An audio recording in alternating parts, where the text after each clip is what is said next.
सावन के अंदर जो भी इस प्रकार की पूजा पाठ करने वाला हिंदू है वो कभी मटन नहीं खाता है। लेकिन 4 अगस्त को राहुल गांधी लालू यादव के घर जाते हैं, उनको मटन बनाना सिखाते हैं और मटन बनाकर खाता पूरा परिवार, और उसके बाद हिंदुओं की भावना को आघात पहुंचाने के लिए उसका वीडियो वायरल कर देते हैं। और जो कोऑर्डिनेशन कमेटी बनी है उसमें सारे जूनियर लोग उस कमेटी के अंदर हैं।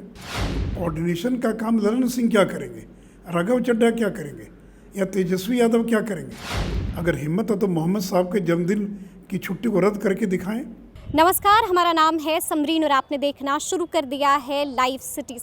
देखिए, एमके स्टालिन के बेटे ने एक विवादित बयान दिया। उन्होंने साफ साफ कह दिया कि सनातन धर्म को जल्द से जल्द समाप्त कर देना चाहिए। देखिए, हद तो तब हो गई जब उन्होंने सनातन धर्म की तुलना डेंगू और मलेरिया से भी कर दी।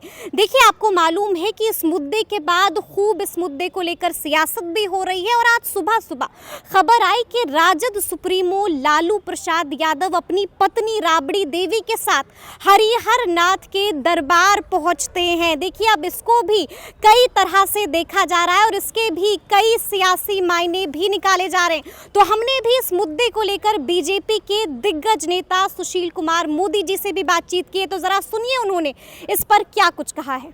तो सबसे पहला सवाल तो ये है कि हमने देखा कि एमके स्टालिन के बेटे ने इधर विवादित बयान दिया और इधर लालू प्रसाद यादव अपनी पत्नी राबड़ी देवी के साथ हरिहरनाथ के दरबार पहुंच गए। नहीं, मंदिर जाने में कोई गुनाह थोड़ी है जी, लेकिन थावे के मंदिर में जाते हैं दर्शन करने के लिए। राबड़ी देवी छठ का व्रत रखती हैं, आज भी पहुंच गए और सावन के महीने में मटन खा रहे हैं, मटन सिखा रहे हैं बनाना। तो सावन के अंदर जो भी इस प्रकार की पूजा पाठ करने वाला हिंदू है वो कभी मटन नहीं खाता है। लेकिन 4 अगस्त को राहुल गांधी लालू यादव के घर जाते हैं, उनको मटन बनाना सिखाते हैं और मटन बनाकर खाता पूरा परिवार, और उसके बाद हिंदुओं की भावना को आघात पहुंचाने के लिए उसका वीडियो वायरल कर देते हैं। ये तो इनका ढोंग है। ये जो मंदिर जाते हैं, चाहे जो भी मंदिर जाएं, ये केवल दिखावा है, वोट के लिए जाते हैं। अगर हिंदू धर्म से उनको प्रेम होता तो कम से कम सावन के महीने में, और जो शिव भक्त है, लालू यादव कहते हैं मैं शिव भक्त है, तो वो कम से कम मटन तो नहीं खाते, नॉन वेज तो नहीं खाते, और राहुल गांधी को नॉन वेज बनाना सिखा रहे हैं।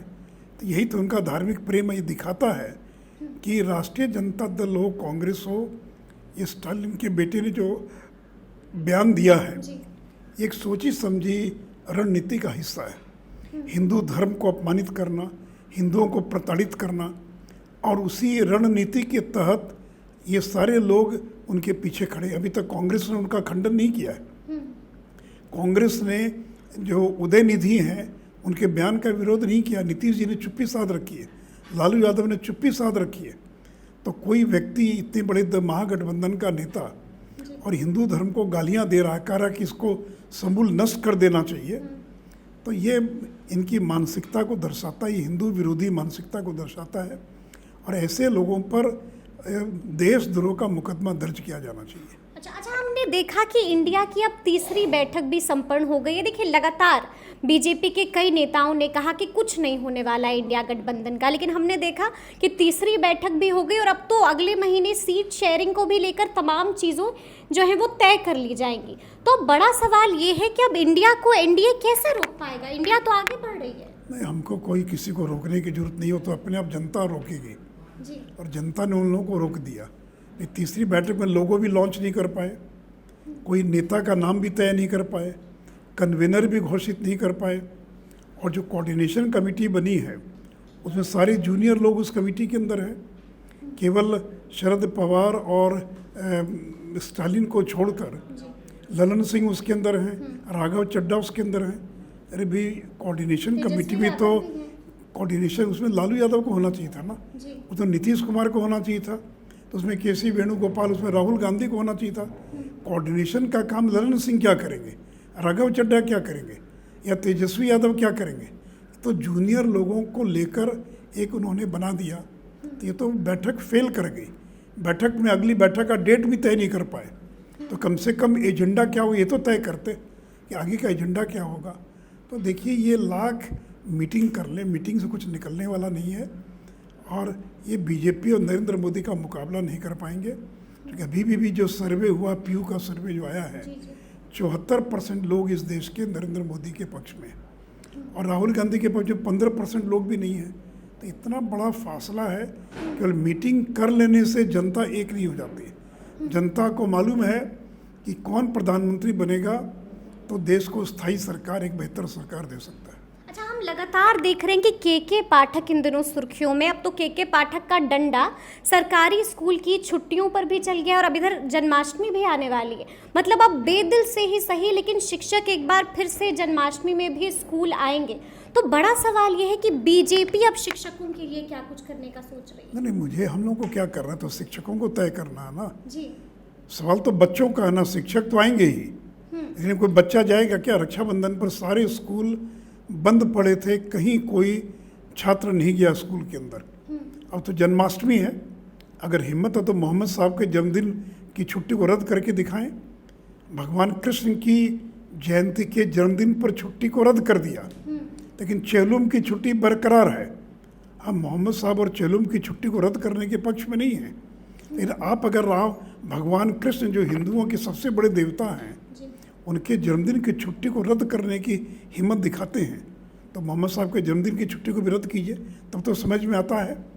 लेकिन ये तो केवल एक वर्ग विशेष को खुश करने के लिए किया जा रहा है। और मैं बच्चों से अपील करूंगा कि जन्माष्टमी के दिन कोई बच्चा स्कूल ना जाए। और जैसे रक्षाबंधन पर बिहार के लाखों बच्चों ने स्कूल का बहिष्कार कर दिया, उसी प्रकार जन्माष्टमी में भले ही डर के मारे बेचारे शिक्षक क्या करेंगे। भागलपुर के एक टीचर को सस्पेंड कर दिया, उसने बयान दिया, तो टीचर तो बेचारा नौकरी करता, वो क्या करेगा। लेकिन ये हिंदू विरोधी जो भावना है, आज तक नीतीश कुमार ने उदयनिधि स्टालिन के बयान का विरोध नहीं किया। ये क्या दर्शाता है?